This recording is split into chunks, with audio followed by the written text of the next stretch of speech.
jangan buru-buru, konfirmasi dulu. Reformasi birokrasi tematik telah menjadi jawaban dalam menyukseskan program-program strategis pemerintah. Nah, kira-kira bagaimana ya di Kabupaten Kulon Progo? Saya ingin mengkonfirmasi bersama dengan PJ Bupati Kulon Progo, Bapak Dr. Andes Tri Saktiono MSI. Pak Tri, ini langsung saja nih Pak, bagaimana sih penerapan RB tematik yang ada di Kabupaten Kulon Progo?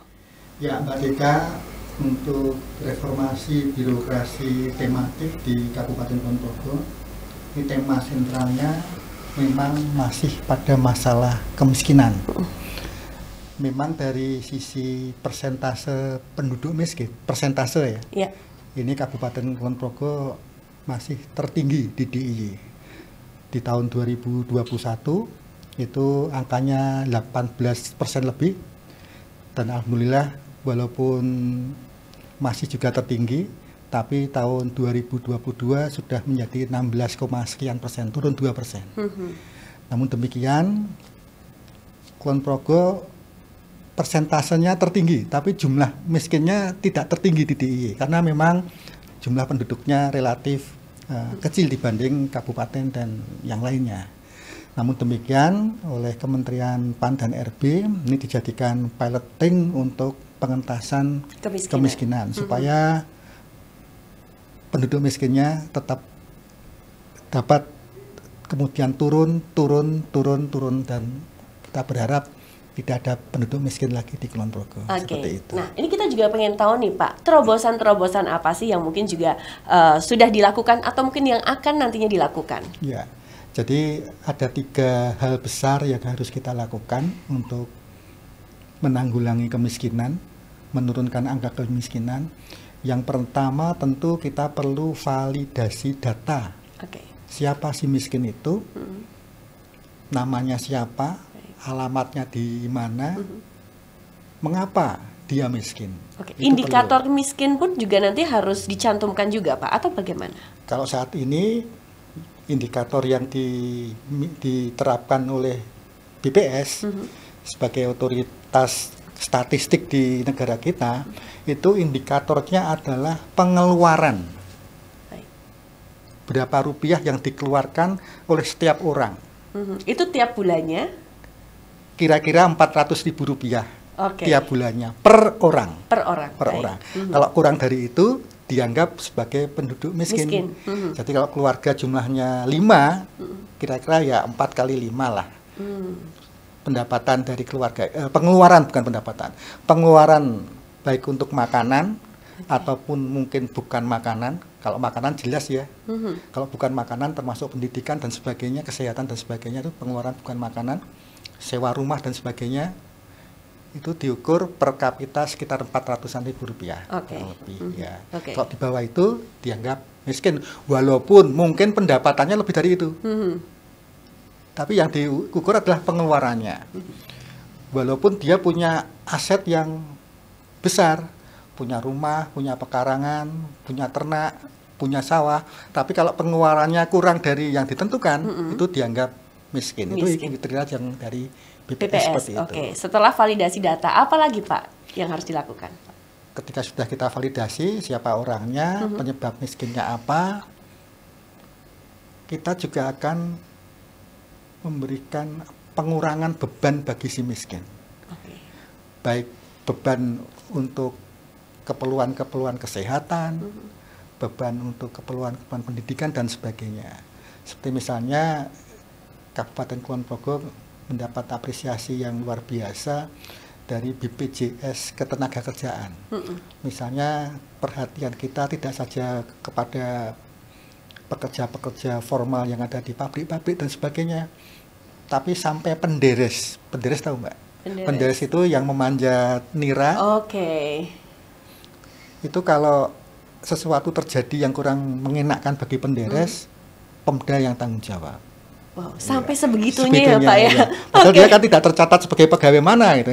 Tapi ini tanggung jawab Pemda, kami yang mengambil alih tanggung jawabnya. Ini contohnya seperti itu. Baik, kemudian apa lagi nih Pak? Ini menarik sekali. Ini pengurangan beban ya. Kemudian di keluarga miskin barangkali ada yang bisa diberdayakan. Jadi pemberdayaan keluarga miskin, kita berikan pelatihan-pelatihan untuk UKM, perbengkelan dan sebagainya dan sebagainya. Jadi yang pertama adalah pendataan, validasi data. Okay. Hasil pendataan tadi kan terlihat siapa, di mana, penyebab kemiskinannya apa, baru kita kemudian mengalir ke program yang kedua dan ketiga. Apakah cukup dikurangi bebannya? Misalnya kalau sudah lanjut usia, sakit-sakitan, itu kan sudah nggak bisa bekerja. Ya kita kurangi bebannya saja. Tanggungan ke rumah sakit, obat, dan sebagainya kita tanggung. Oke, Gitu. baik. Tapi kalau misalnya ada yang masih usia produktif dalam keluarga itu, ya kita berdayakan. Berlatih UMKM, bengkel, dan sebagainya. Termasuk bertani dan sebagainya. Baik. Di wisata dan sebagainya, seperti itu. Oke, banyak sekali program-program yang tentu saja sudah dicanangkan seperti itu. Kita juga ingin melihat nih, bagaimana dampak yang signifikan, yang terlihat secara langsung di masyarakat ini, Pak. Ya, dari ukuran-ukuran statistik, tadi sudah saya sebutkan, tahun 2021 angkanya 18, sekian persen, tahun 2022 angkanya sudah menurun 2% menjadi 16, sekian persen. Jadi ini merupakan dampak dari kebijakan-kebijakan, utamanya kebijakan tadi, pengurangan beban dan juga pemberdayaan bagi warga miskin Kulon Progo. Oke, bisa dikatakan tidak sih masyarakat sekarang ini semakin sejahtera, walaupun memang penurunannya ya masih di angka tersebut tadi yang Bapak sebutkan? Ya, kalau secara global dapat saya nilai, walaupun tidak valid-valid amat ya kan, saya juga menyadari subjektif gitu ya. Dari angka kemiskinan turun, kemudian indeks pembangunan manusia naik, tingkat pengangguran terbuka turun. Jadi secara global indikator-indikator sosial ekonomi itu menunjukkan hal yang membaik di Kulon Progo. Ya. Baik. Nah, Pak Tri, kalau kita lihat tadi Bapak mengatakan memang masih ada penduduk miskin yang ada di Kabupaten Kulon Progo. Tapi akan tetapi nih Pak, di balik itu semua ternyata Kulon Progo ini memiliki kekayaan alam yang sangat luar biasa. Nah, tentunya salah satu di RB tematik juga ada peningkatan investasi nih Pak. Nah, ini bagaimana nih menurut Bapak? Artinya siapa tuh nih investor yang sedang melihat ataupun juga tertarik dengan kekayaan alam ataupun juga potensi-potensi yang ada di sana? Ya, sebelumnya saya menyampaikan bahwa di dalam visi Bapak Gubernur Daerah Istimewa Yogyakarta untuk rencana pembangunan jangka menengah daerah tahun 2022 sampai tahun 2027, ini beliau menginginkan 3 hal yang utama. Yang pertama itu adalah bahwa pembangunan di DIY diarahkan ke kawasan selatan. Nah, ini dia nih. Kulon Progo ini kawasan selatan ya, di betul. samping Bantul dan Gunung Kidul. Kita punya pesisir. Betul. Ya. Kemudian yang kedua, reformasi pemerintahan basis yang terbawah, yaitu kalurahan.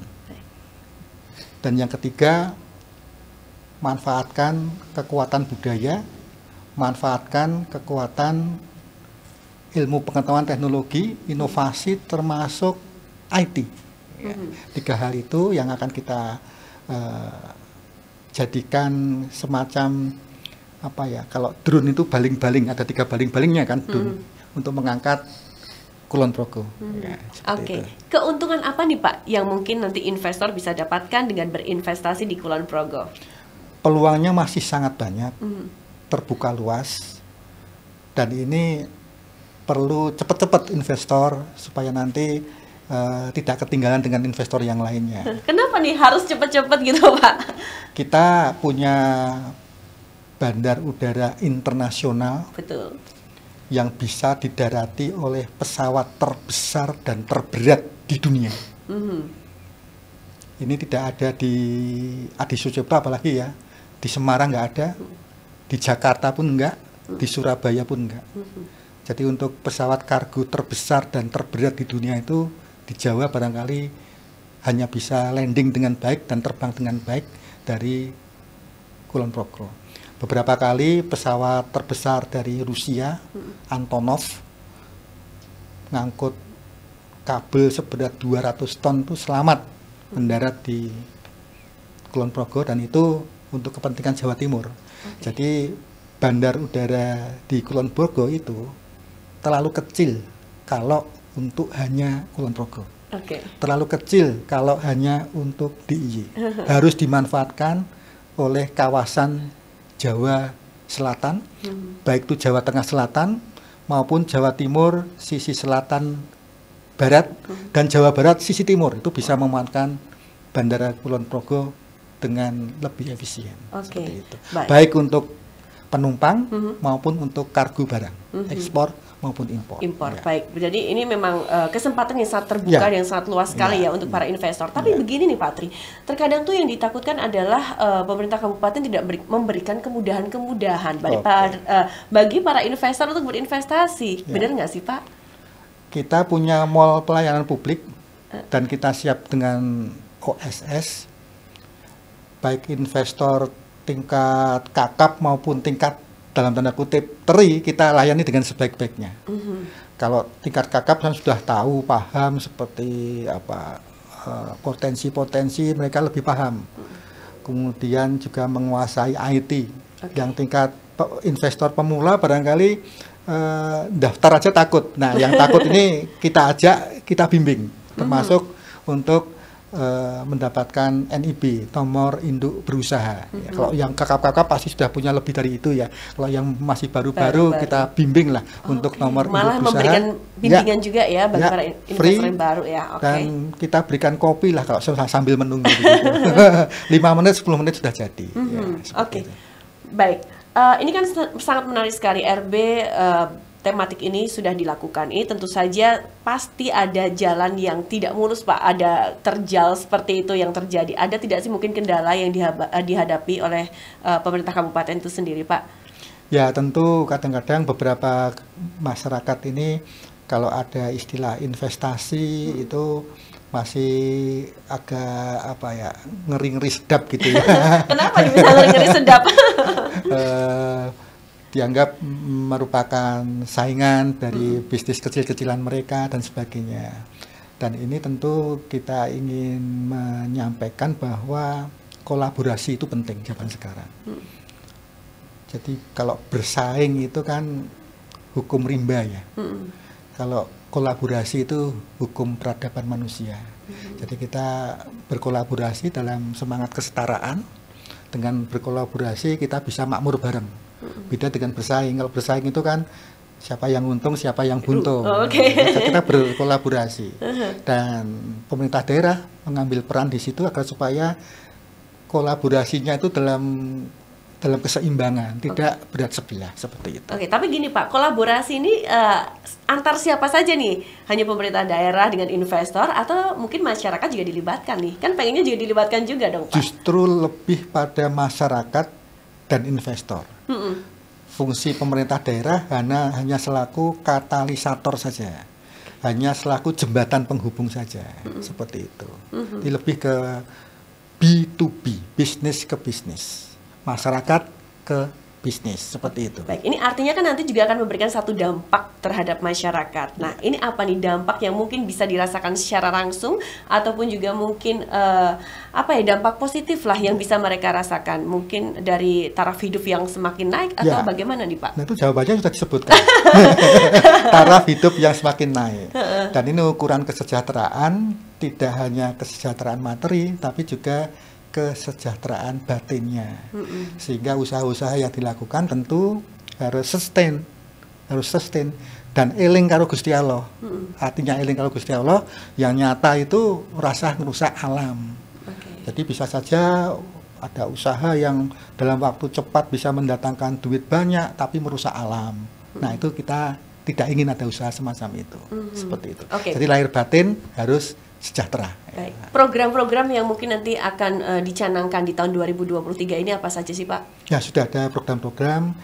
Tentu untuk menarik investasi ini ada kepastian regulasinya.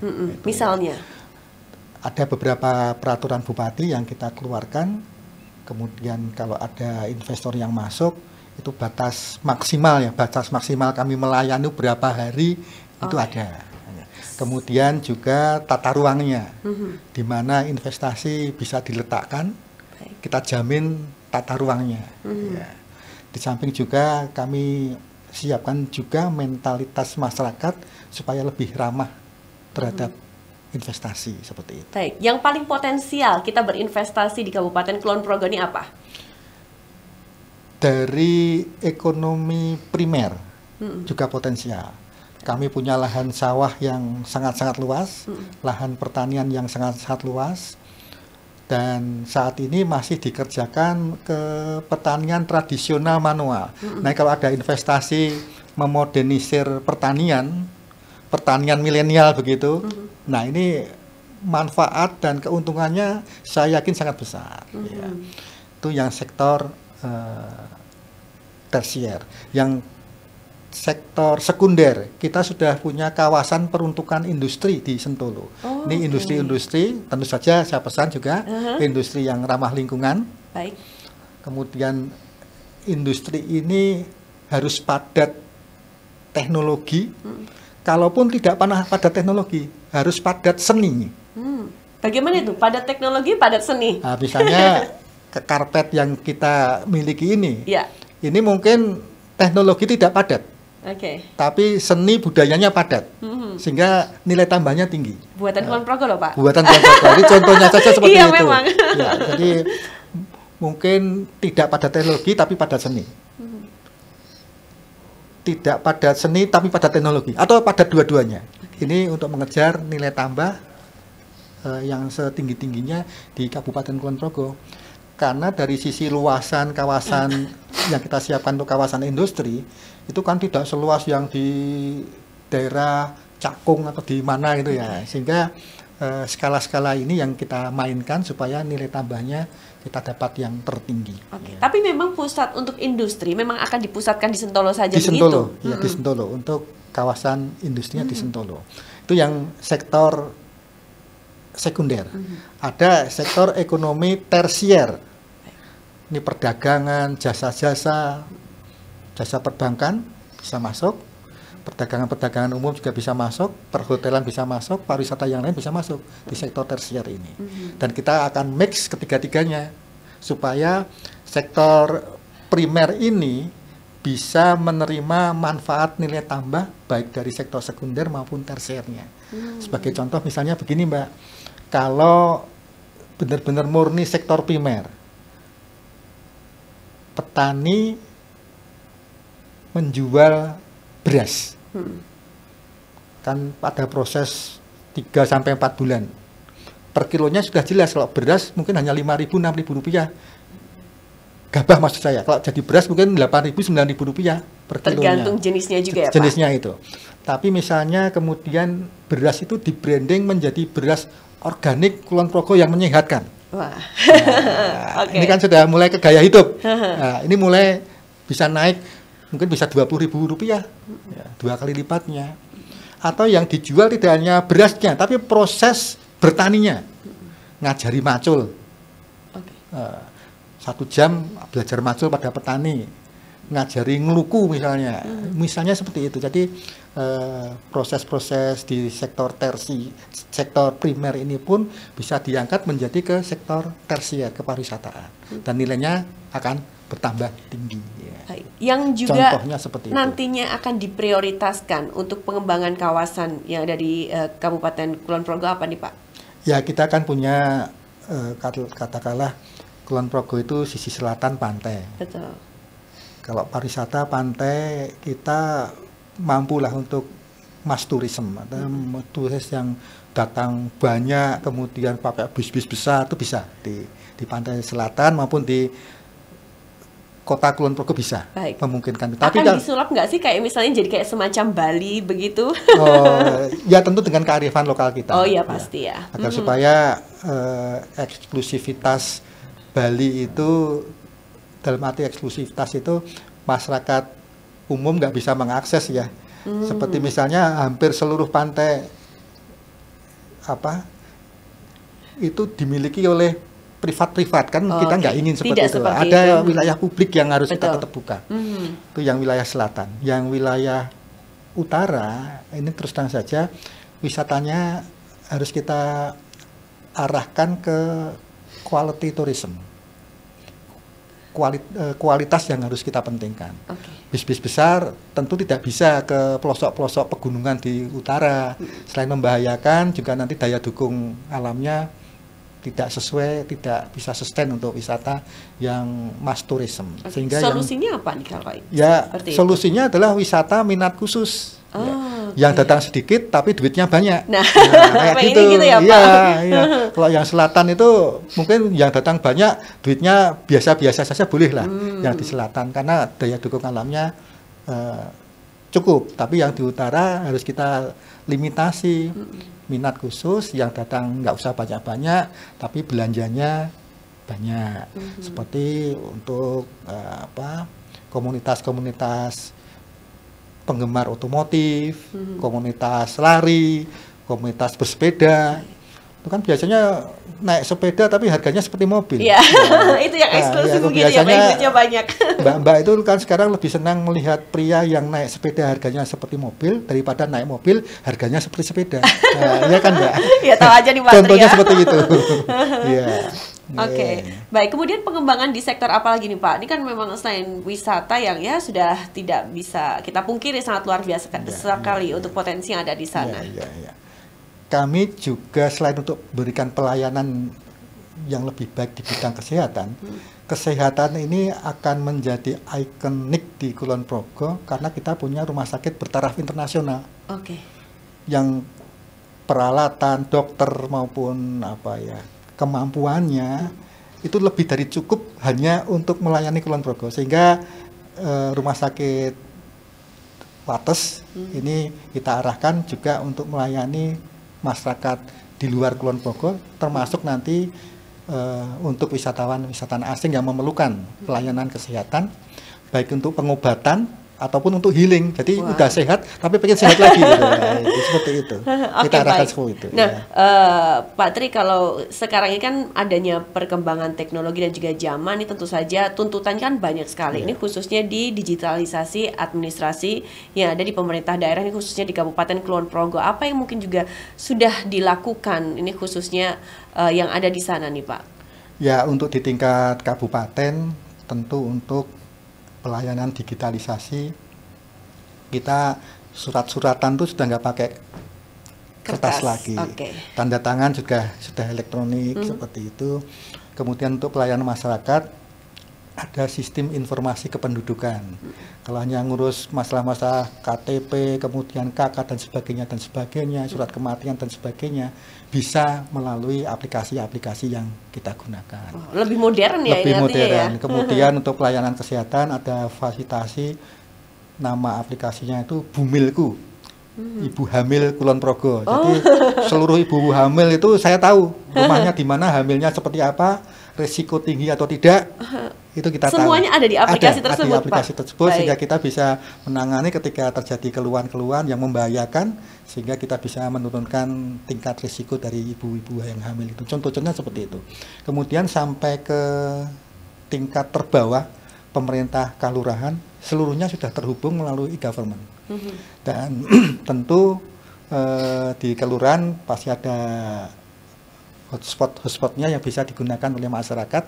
Ketika di tempat tinggal masyarakatnya itu tidak ada sinyal, itu bisa datang ke kelurahan setempat untuk pinjam sinyal dalam tanda kutip. Ada wifi gratis ada seperti itu ya Pak seperti ya? Itu, ya. Karena memang tidak semua rumah di Kulon Progo itu mudah mendapatkan sinyal. Ada yang tidak ada pegunungan-pegunungan yang memang secara topografis agak sulit ditembus dengan sinyalnya. Baik, oke. Pak, yang terakhir Pak, harapan dari RB tematik ini apa Pak? Harapan kita dengan RB tematik pengentasan kemiskinan, Kulon Progo penduduk miskinnya akan berkurang dengan sangat signifikan dan kesejahteraan masyarakat meningkat. Selain sejahtera juga tentram hatinya, itu saja. Oke, baik. Terima kasih Bapak Dr. Andes Tri Saktiono MSI atas jawaban-jawaban dan juga insight-nya. Makanya jangan buru-buru, konfirmasi dulu.